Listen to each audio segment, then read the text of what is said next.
के shootout case की SIT जांच जारी है। सुरक्षा में लगे पुलिस टीम से एसआईटी ने पूछताछ की है। पुलिसकर्मियों से एसआईटी ने अलग अलग बयान दर्ज किए हैं। पुलिसकर्मियों के बयान दर्ज किए गए हैं। एसआईटी ने सीसीटीवी फुटेज डीवीआर को भी कब्जे में लिया है। पुलिस ने यहां पर जो पुलिसकर्मी तैनात थे उन्होंने वहां पर अपने बयान दर्ज कराए हैं।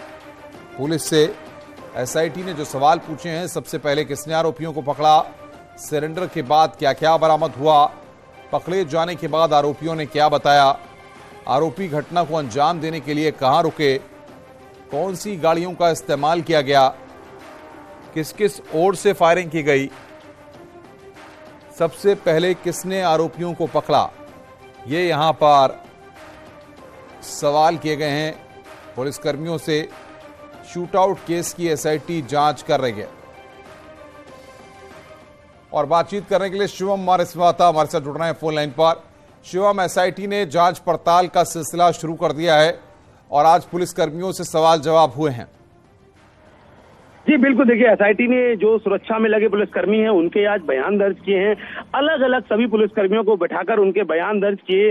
शूटआउट के समय जो पुलिसकर्मी मौजूद थे उन्होंने पूरी घटना को एसआईटी को बताया कि आखिर समय क्या था जब गोली चलाई गई, किस ओर से फायरिंग की गई और गोली चलाते समय सबसे पहले किसने आरोपियों को पकड़ा, सरेंडर के बाद क्या क्या सामान हुआ, ऐसे तमाम सवाल एसआईटी ने इन सभी पुलिसकर्मियों से किए। पकड़े जाने के बाद आखिर आरोपियों ने क्या बताया, आरोपी घटना को अंजाम देने के लिए कहां रुके थे, ये तमाम सवाल एसआईटी लगातार इन पुलिसकर्मियों से कर रही है। किन किन गाड़ियों का इस्तेमाल किया गया, अभी तक जो आरोपी हैं उनके पास से क्या क्या जानकारी निकल कर सामने आई है, ये सभी सवाल और उन पुलिसकर्मियों के बयान एसआईटी ने नोट किए हैं।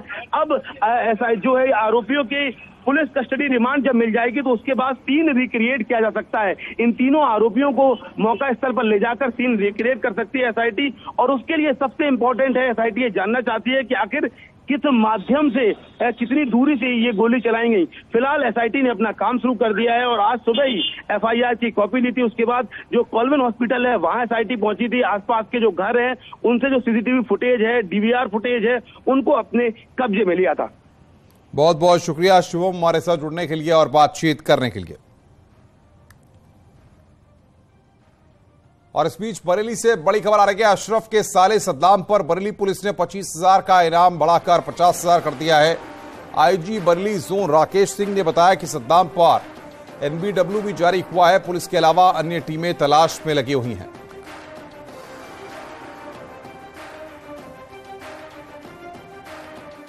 अभी यहाँ पर जेल में जब अशरफ बंद था उसके समय सद्दाम की गतिविधियों को लेकर के एक अभियोग पंजीकृत कराया गया था, जिसमें सद्दाम यहाँ पर वांछित है और उसको जनपद बरेली पुलिस द्वारा 25,000 रुपये इनाम घोषित किया गया था। अब उसके खिलाफ एनबीडब्ल्यू भी जारी हो चुका है और उसके द्वारा मेरे स्तर से 50,000 रुपये का इनाम घोषित किया गया है। आगे उसके जल्दी ही उसकी गिरफ्तारी होगी या वैसी तरह से लेकर कार्रवाई कराई जाएगी। अतीक और अशरफ के मर्डर के बाद सामने आई चिट्ठी पर अशरफ के वकील की सफाई आई है। वकील दावा कर रहे हैं कि अशरफ ने इस तरह का जिक्र जरूर किया था लेकिन उसे कोई चिट्ठी नहीं सौंपी गई थी। वकील का दावा है कि अशरफ के नाम से जो चिट्ठी वायरल हो रही है वो फर्जी है।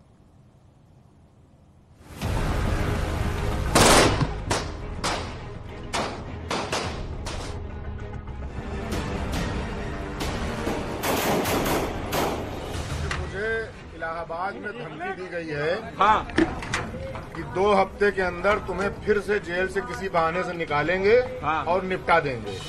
चेहरे पर खौफ, जुबान पर डर और दिमाग में मौत की दहशत। हत्या से 2 हफ्ते पहले अशरफ के होश उड़े हुए थे। उसे हर कदम पर मौत की साजिश नजर आ रही थी। हर कोई षड्यंत्र करता दिख रहा था।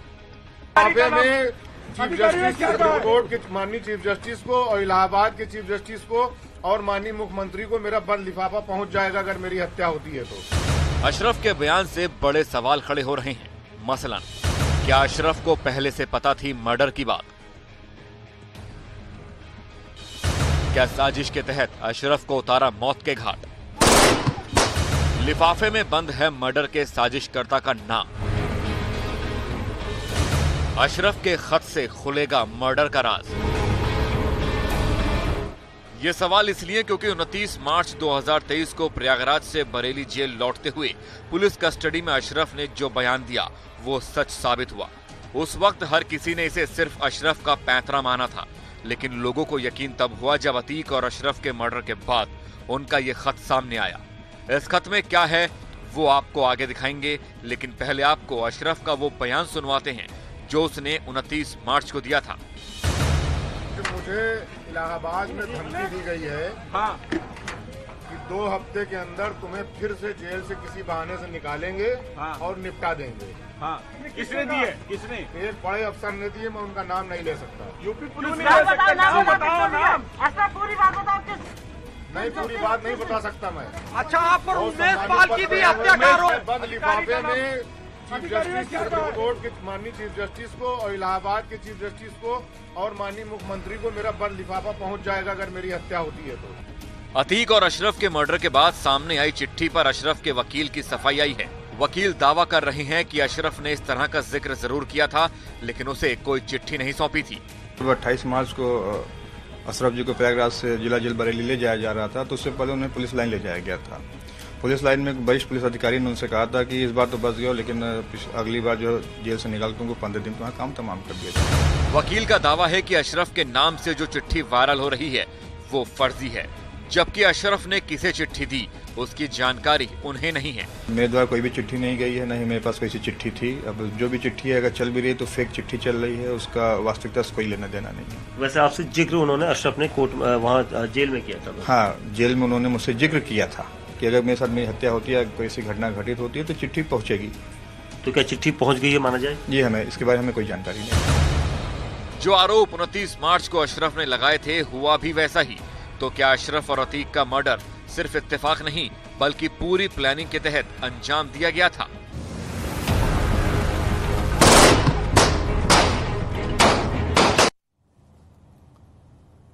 अतीक अहमद के मर्डर के बाद नैनी जेल में बंद अतीक का बेटा अली बैरक में तड़प रहा था। सूत्रों के मुताबिक अली तीनों शूटर्स से बदला लेने की प्लानिंग में था, जिसके बाद तीनों शूटर्स के जेल को बदल दिया गया।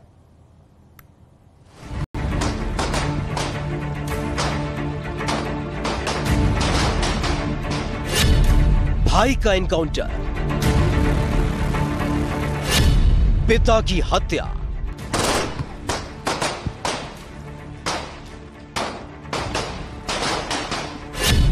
चाचा का मर्डर, 55 घंटे के अंदर माफिया का परिवार मिट्टी में मिल गया था। जेल में बंद अतीक का बेटा अली बिलक बिलक कर रोने लगा। अपने बैरक में वो चीख रहा था, चिल्ला रहा था, अपने बाल नोच रहा था और बदले की आग में जल रहा था। अतीक का बेटा अली इस वक्त नैनी जेल में बंद है, जहां अतीक अहमद और अशरफ की हत्या करने वाले तीनों हमलावरों को गिरफ्तार करने के बाद रखा गया था। अतीक हत्याकांड के बाद से ही नैनी जेल के अंदर सुरक्षा पुख्ता कर दी गई थी, लेकिन जिस तरह से अली अतीक और अशरफ की हत्या के बाद आपा खो रहा था, उसके बाद हमलावर अरुण मौर्य, सनी सिंह और लवलेश तिवारी को हाई सिक्योरिटी बैरक में शिफ्ट कर दिया गया था।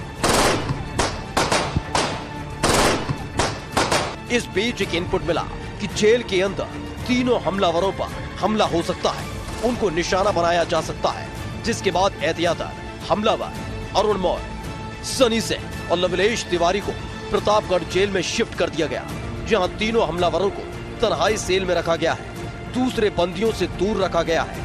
इसके साथ ही जिस सेल में तीनों हमलावर बंद हैं, उस सेल के बाहर पुलिस की तैनाती कर दी गई है और साथ ही सीसीटीवी के जरिए निगरानी भी रखी जा रही है। एक तरफ तीनों हमलावरों को नैनी जेल से प्रतापगढ़ जेल में शिफ्ट किया गया है, तो वहीं नैनी जेल में बंद अतीक अहमद के बेटे अली पर भी नजर रखी जा रही है कि अली कोई कदम न उठा ले।